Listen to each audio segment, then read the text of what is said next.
Today we are learning when the city could finally fix a water leak that's been an issue since the end of August. Yeah, the location just south of the Katy Freeway and TC Jester, where our Sherman Chow joining us. And I know, Sherman, you have been talking to neighbors.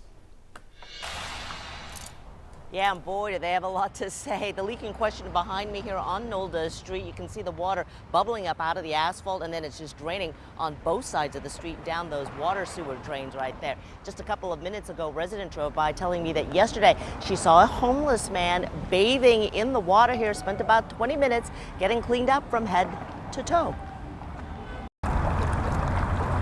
It was really small at the beginning. It was just kind of a low leak. Didn't really think much of it. But now it's kind of a small fountain in the beginning of our street. And it's got a big pothole there now, so I've already kind of messed up some furniture going through the pothole. Neighbors say the watery pothole is taking its toll on vehicles and point out after all this time, the runoff has even begun growing algae. I know a lot of our neighbors have made multiple calls into the city to get it repaired. Residents, like a person calling himself Common Sense Bob, have been posting on social media saying a 311 call was placed in August and the city responded. They came out and checked that once, only once. They turned off the street water for probably an hour and a half, and then they packed up and left. Bob says he got this reply in mid-October saying repairs are based on the amount of water leaked, impact, and facilities served. Still, no repairs. It's going to end up becoming a sinkhole, and a car's going to fall in there, or someone's going to get hurt.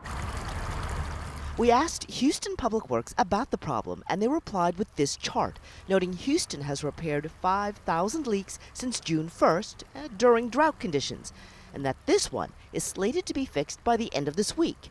The other worry Houstonians have? I'm hoping that we're not having to pay for this in any sort of way, because that would be a lot of money. The city of Houston has no problem charging you a bill for a busted water pipe on your property, but here you have gallons and gallons of water spewing out every second, and no one's being held accountable. Yeah, and as you can see, residents giving us the thumbs up sign. They are very happy to hear that the city has not only been notified, but that we're getting some response from them, as several people actually driving by giving us that thumbs up sign. So the city saying in its email that they hope to have this repaired by the end of this week. Over the phone, they even suggested that work might begin today. That clearly hasn't quite happened yet.